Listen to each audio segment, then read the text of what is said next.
Alhamdulillahi Rabbil Alamin wa bihi nasta'inu ala umuri dunya waddin. Wassalatu wassalamu ala asyrafil anbiya'i wa imamil mursalin Sayyidina wa maulana Muhammadin wa ala alihi wa sahbihi ajma'in. Amma ba'du. Yang saya hormati Segenap pengurus Yayasan Tajul Ulum, Dewan Pengawas, Dewan Pembina, dan saya hormati pula segenap Dewan Guru yang berada di bawah naungan Yayasan Tajul Ulum, dan juga anak-anakku yang saya cintai. Alhamdulillah, pada hari ini 17 Agustus adalah hari di mana kita memperingati Indonesia merdeka. 77 tahun yang lalu, pada hari ini para pahlawan mengucapkan bersama-sama proklamasi kemerdekaan Indonesia. Kemerdekaan Indonesia tersebut diraih bukan gratis, akan tetapi dengan perjuangan para pahlawan. Mereka berjuang bukan hanya dengan harta dan benda, akan tetapi mereka berjuang dengan harta, dengan benda, bahkan darah dan nyawa yang satu-satunya mereka miliki. Mereka ikhlas diberikan kepada bangsa Indonesia. Perjuangan mereka bukan untuk mereka sendiri, perjuangan mereka untuk kita semua. Kalau hari ini kita dapat merasakan Indonesia yang damai, Indonesia yang adil, yang makmur, maka hari ini kita juga harus mengingat bahwa ini adalah perjuangan para pahlawan yang telah mendahului kita.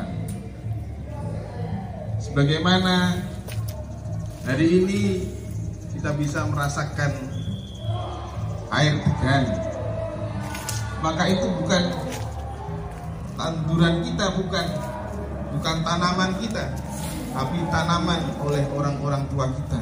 Untuk siapa? Untuk kita. Para pahlawan pun begitu. Begitu juga Hadratus Syekh Romo Kiai Haji Hasyim Asy'ari. Beliau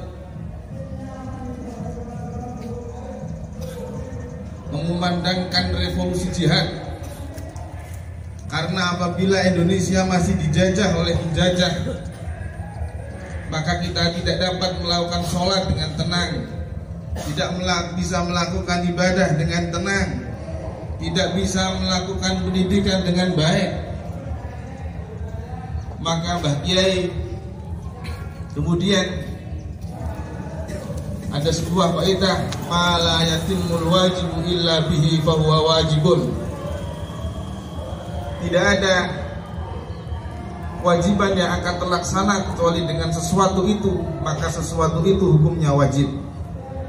Tidak akan ada ibadah yang dapat kita laksanakan dengan baik kecuali dengan kemerdekaan. Maka para ulama, para kiai-kiai, para pejuang kita kemudian mewajibkan apa itu yang namanya jihad untuk kemerdekaan Indonesia. Hari ini kita rasakan semua. Hendaknya kita jangan hanya menjadi penikmat kemerdekaan, tapi kita tingkatkan, kita menjadi pengisi kemerdekaan. Apabila kita di dalam pendidikan, maka mari kita isi pendidikan itu dengan baik, dengan mengantarkan anak-anak menjadi manusia-manusia yang unggul, manusia-manusia yang dapat meneruskan perjuangan para pahlawan dan para ulama-ulama. Kita harus berusaha bagaimana kita dapat mengisi kemerdekaan ini dengan baik. Kalau kita tidak dapat mengisi dengan baik, setidaknya kita menjadi penikmat kemerdekaan. Jangan sampai kita menjadi penghancur kemerdekaan. Kemerdekaan kita isi dengan yang baik-baik. Usahakan kita menjadi pengisi kemerdekaan, jangan menjadi penghancur kemerdekaan.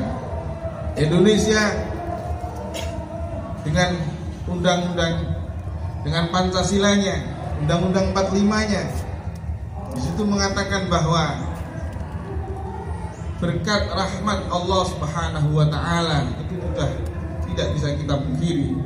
Karena pejuang dulu itu menggunakan bambu runcing, sedangkan para Belanda menggunakan pistol dan tank.